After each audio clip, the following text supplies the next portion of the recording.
Muito bem, Campelo. A gente vai começar então falando de futebol do Vasco, que o torcedor gosta de ouvir sobre isso. Luxemburgo estreou, não foi feliz, né? Um gol aos 49 do segundo tempo. E aí, quando começa a arrancada do Vasco, a reação do Vasco no Brasileirão? Boa noite, prazer em recebê-lo. Boa noite, Bocage. Boa noite, Maurício. Boa noite, Boa noite, Márcio. Bem, boa noite, ouvintes. Eu espero que já comece no próximo domingo, né? Tem pouco tempo de trabalho ainda do Vanderlei, mas é um treinador muito experiente, ainda conhecendo o elenco, mas já implantando aí as suas ideias nos treinamentos, no dia a dia, especialmente levantando aí a moral dos jogadores.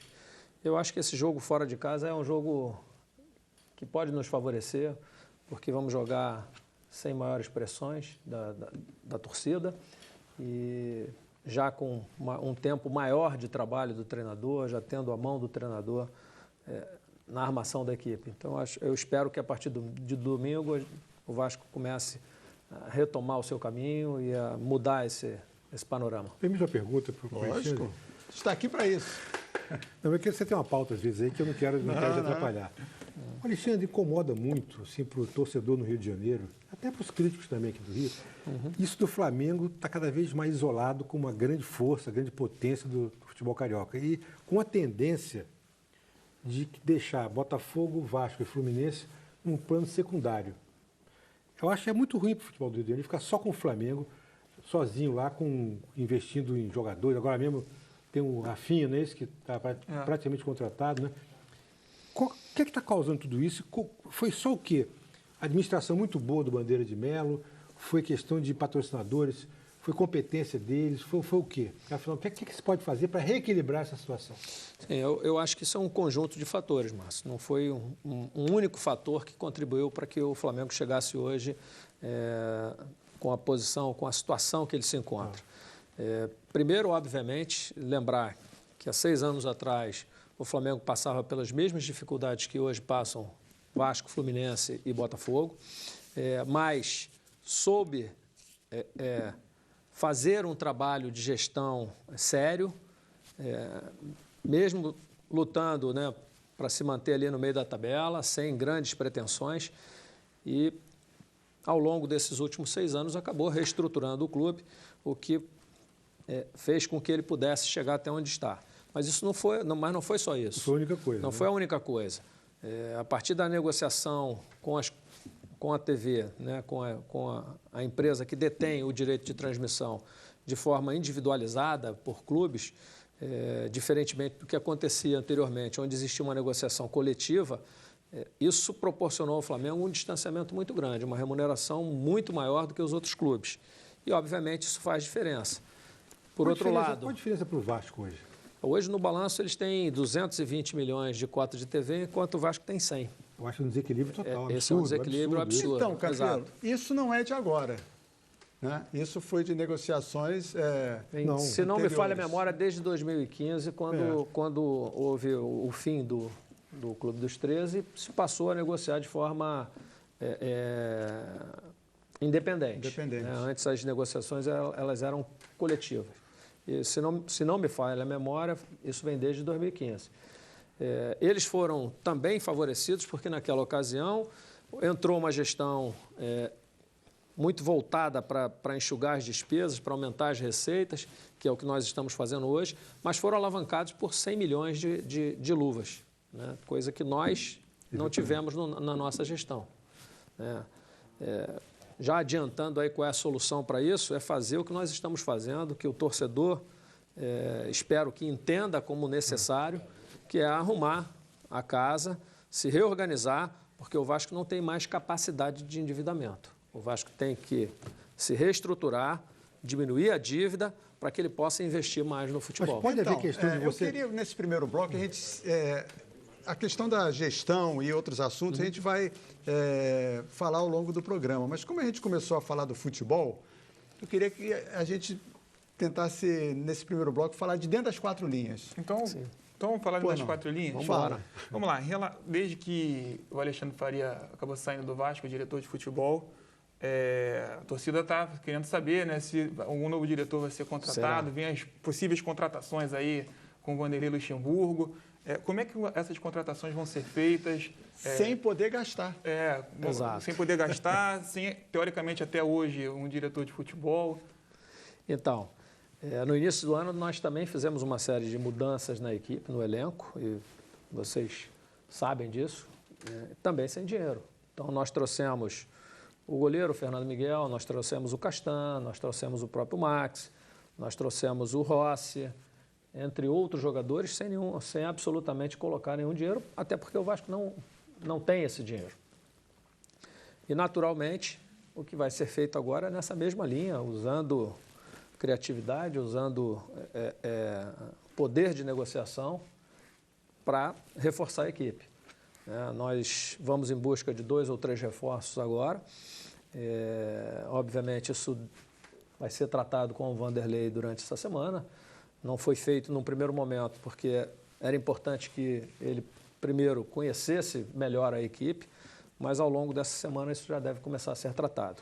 Quanto ao diretor executivo, nós também estamos conversando e certamente aí num prazo curto, não quero botar aqui prazo, será contratado um executivo.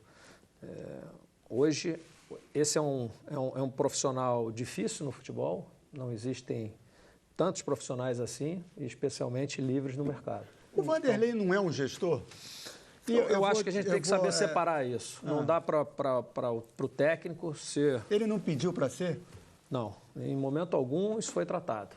Pelo contrário, sempre foi colocado que existiria um executivo, um diretor executivo, que trata das questões extracampo, e do treinador, que trata de toda a gestão dentro das 4 linhas, com todos os profissionais envolvidos na comissão técnica. O Vanderlei mudou, então, porque há algum tempo ele fazia quase questão de ser também o dono de toda a bancada ali, né?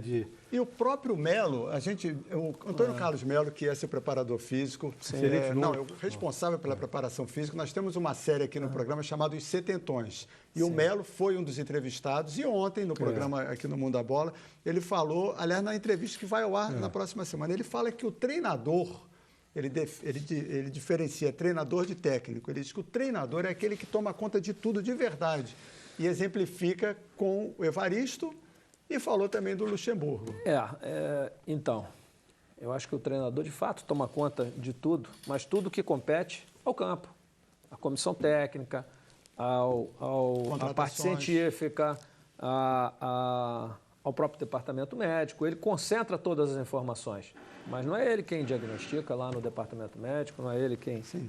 Então, óbvio que a última palavra é dele, ele deve ser municiado de informação de todas essas áreas, mas ele não vai entrar na parte gerencial, né? Não vai ser ele que vai tratar de folha de pagamento, de se ater ao orçamento do clube, de negociar com os clubes, com os empresários. Não é o treinador. Essas contratações do Vasco, elas viriam antes da Copa América, da parada para a Copa América? Espero que sim. A gente tem uma sonora do Vanderlei que eu gostaria de colocar no ar agora. Sei da grandeza do clube, sei daquilo que o Vasco tem que fazer, das suas necessidades, onde ele tem que estar. E a minha proposta é vir para cá para trabalhar muito e poder recuperar a autoestima, principalmente do clube, dos torcedores, acreditarem no trabalho, os jogadores acreditarem naquilo que nós vamos fazer, um trabalho que vai dar certo. O Luxemburgo é um daqueles medalhões como treinadores. E nos últimos anos o Vasco, o Botafogo, o Fluminense investiram em técnicos, não vamos chamar de iniciantes, mas começando a carreira. Emergentes. Mas, no entanto, os que estão fazendo sucesso são os antigos. Isso, muito Luiz bem. Felipe Scolari é um deles, não é verdade? A maioria. O Abel foi resgatado pelo nesse momento, Mano também. Nesse momento, eu acho que isso oscila, né? Você também teve lá atrás o Carille, teve um momento muito bom. Thiago Nunes, vários outros tiveram.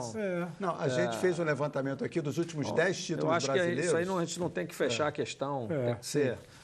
É o momento. Só o jovem ou é só o mais cascudo? Mas para o Vasco o momento era de um treinador mais cascudo, que pudesse passar mais confiança para o jogador, que pudesse absorver um pouco dessa pressão externa para que ela não fosse toda ela transferida para os jogadores. Nosso elenco é um elenco jovem. Então, até mesmo a vivência, né, de um treinador experiente, né, como o Luxemburgo é importante nesse momento. Qual é a meta do Vasco no Brasileirão? Olha, a nossa meta é ficar na parte superior da tabela, acima do 10º lugar. Essa foi a nossa proposta desde o início. Isso muito pautado por todo o projeto de gestão, o projeto financeiro. O nosso objetivo nesse primeiro momento é de reestruturação financeira, então nós sabemos que para que isso ocorra é preciso ter sacrifícios, né? O Vasco só chegou a esse endividamento por conta de longos anos em que a gestão não era levada tão em conta nesse aspecto, né? Se olhava muito mais a parte do futebol, o investimento, o que era preciso, mas sem arrumar a casa. Então, hoje a gente entende que esse ciclo ele chegou a um ponto que não dá mais para ser dessa maneira, senão o clube acaba sucumbindo. Então, essa é uma mudança, é uma transformação necessária para que o Vasco volte aos momentos de glória. Presidente, muito se fala, principalmente em comentários de internet, em questão de vestiário do Vasco da Gama.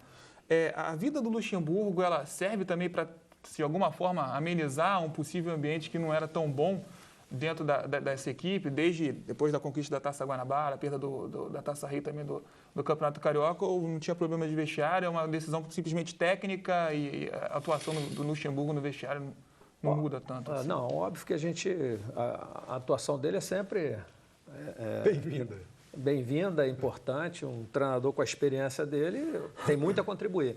Mas eu discordo quando dizem que o clima do vestiário não era bom. Esse grupo que está aí, essa equipe, é muito boa, é um grupo muito bom. Obviamente, problemas todas as equipes têm. Não pense você que os times que estão na parte superior da tabela ou que estão vencendo campeões, que eles não têm problema dentro do vestiário, sempre tem. Futebol, você tem 11 satisfeitos e 15, 20 insatisfeitos. Tem jogador difícil, o Palmeiras. Então, Felipe Melo, Dudu. Isso aí sempre vai existir. É importante saber conviver com isso. Agora, presidente, mas eu não acho que o clima no Vasco é ruim, pelo contrário. Uma coisa que eu acho importante no Vasco, talvez seja um diferencial até em relação aos outros, é essa torcida que é muito grande, que não é tão bem aproveitada como, por exemplo, o Flamengo aproveita. O Vasco, se estiver num bom momento de uma competição, não é mais interessante para ele jogar no Maracanã do que em São Januário, porque São Januário está com uma limitação. Olha, em outros tempos, São Januário tinha 40 mil pessoas lá no estádio, 35 mil. Agora não pode. Agora não pode 20 mil. Entendeu? E o Maracanã, o Vasco, se estiver bem na tabela, o Vasco enche o Maracanã. Com certeza. Não é verdade? Por isso que desde o ano passado eu comecei a fazer um trabalho de aproximação com o Maracanã, né, para que nós pudéssemos ter o Maracanã, para que nós pudéssemos utilizar o Maracanã quando houvesse uma expectativa de público acima dos 30, 40 mil. Entretanto, nós sabemos que jogar no Maracanã com menos de 30 mil é ter prejuízo. Jogar com 30 e 40 mil espectadores é empatar com os custos que hoje o Maracanã tem. Inacreditável isso. Custa 30, então, eu briguei muito naquela ocasião, fiz questão de fazer a operação do jogo, né, para entender onde é que podia ser feita uma redução de custo, para que, então, nós pudéssemos jogar no Maracanã tendo uma margem de lucro maior. Então, eu jogo para 40 mil no Maracanã e saio com nada. Eu jogo com 15 mil em São Januário e eu tenho receita. Isso também não é possível.